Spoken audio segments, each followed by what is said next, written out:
और आपने कब स्टार्ट किया एफआरएम का preparation? So this was my second attempt. Started preparing for this very early. I started preparing for in July, June, July. And then there was a gap, basically. You could not hear there was a gap. Yeah, I was completely clueless, disheartened. I don't know. मुझे नहीं समझ पा रहा था क्या करना है इसके बाद और कैसे करना है. तो स्टार्टिंग में जब जून से आपने चालू किया तो आप प्रॉपरली पढ़ पा रहे थे, मतलब हर रोज पढ़ पा रहे थे तभी जून से ही? मैं स्टार्टिंग में 1-2 घंटा पढ़ता था, फिर gradually I increase my time. फिर आपने क्वेश्चन बैंक भी उसके साथ में कवर कर लिया था फिर सेकंड वीक तक? No. Again, after completing the syllabus, I started doing the mocks. How many chapters you were solving each day from first Feb? I was able to solve 2 chapters per day. Now एक चीज के जब आपने first time exam दिया था उसमें और अभी जो आपने प्रिपरेशन की, क्या डिफरेंस, आपने क्या चेंज किया?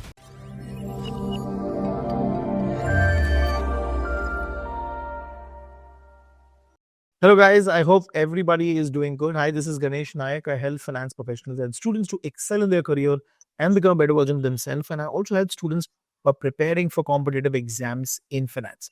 And today I am with one of my students who has been able to clear the FRM Level 1 exam, May 2025 attempt.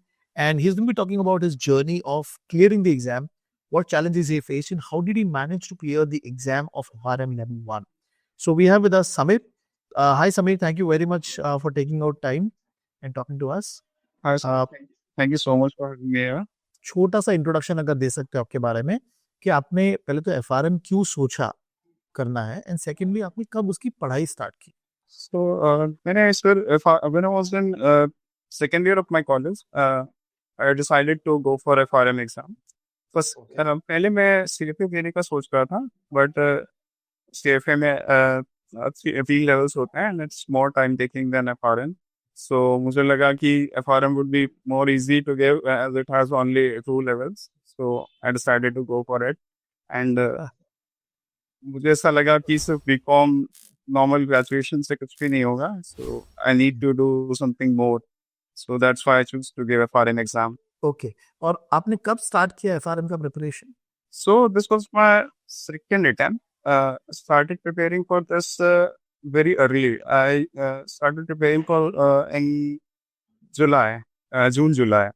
तो आपने फर्स्ट अटेम्प्ट कब दिया था? I gave my first attempt in 2023. Okay. And then there was a gap, basically. You could not hear there was a gap.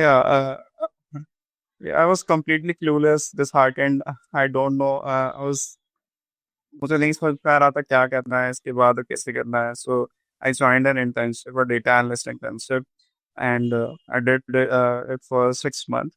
And one thing keep revolving in my mind that I failed at margin. If again I could give, then I would easily clear the exam. So मुझे लगा कि फिर से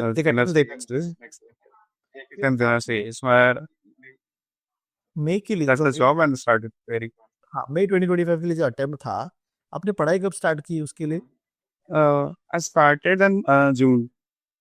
Started preparing in almost 1 साल आपने time दिया उस exam को. अभी जब आप पढ़ रहे थे तो स्टार्टिंग में जब जून से आपने चालू किया तो आप प्रॉपरली पढ़ पा रहे थे, मतलब हर रोज पढ़ पा रहे थे तभी जून से ही? मैं स्टार्टिंग में 1-2 घंटा पढ़ता था, फिर gradually I increase my time. And after 3-4 months, I used to give around 4-5 hours per day. Okay. और आपने सपोज जब अभी जून से स्टार्ट किया तो दिसंबर तक आपके कितने चैप्टर हो गए थे? दिसंबर एंड तक? December end तक I completed almost 60% of my syllabus.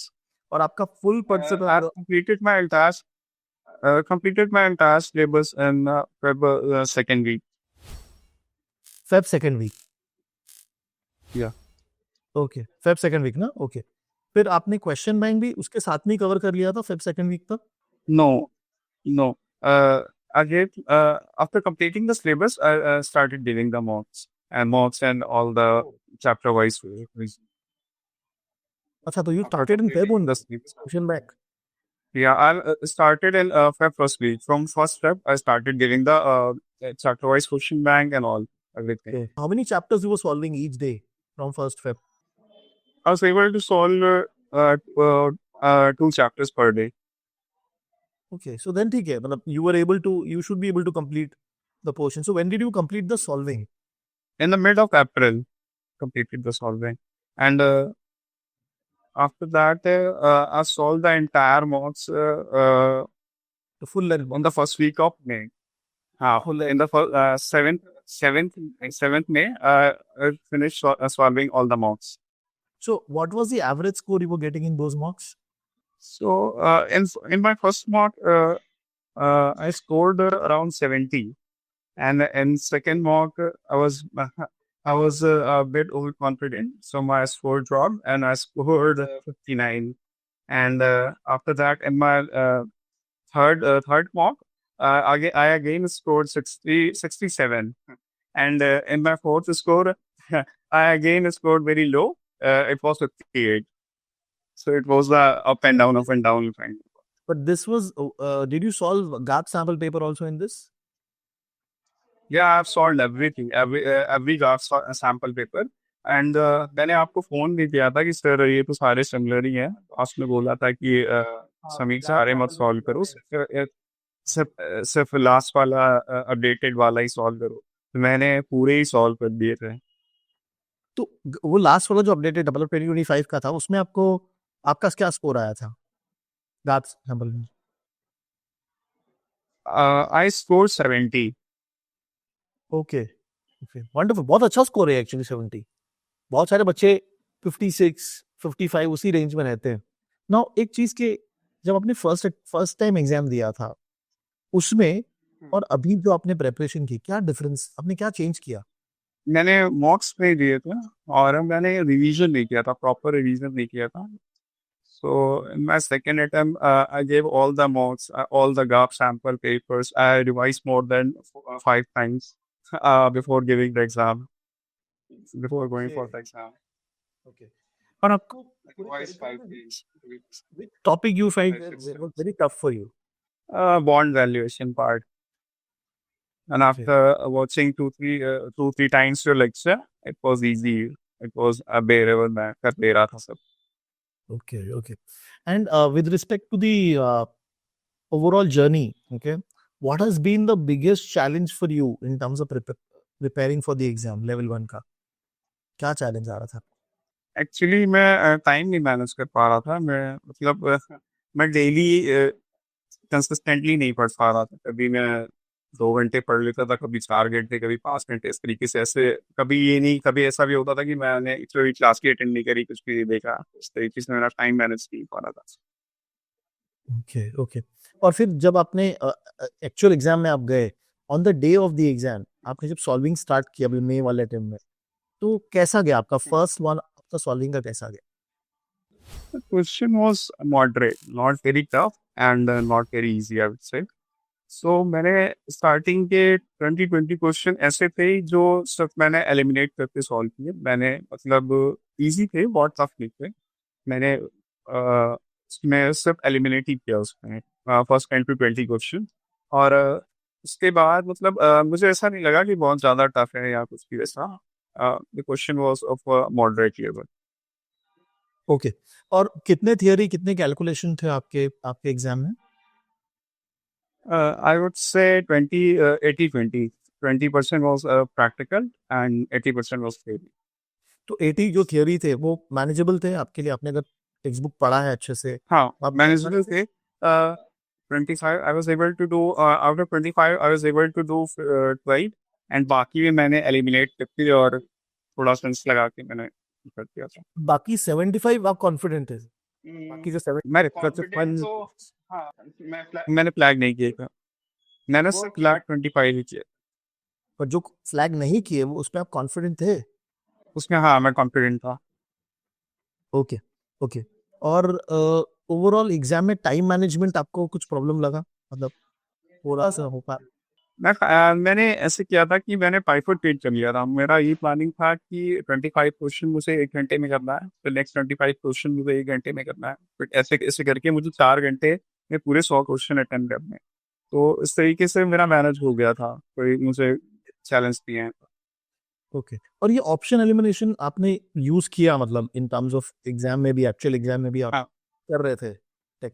हाँ, स्टार्टिंग के मैंने 20-20 क्वेश्चंस में मैंने ऑप्टिमाइजेशन किया, क्योंकि क्वेश्चन ऐसे थे कि मुझे पढ़ते ही समझ में आ रहा था कि 4 में से ये 2 तो नहीं है बिल्कुल भी।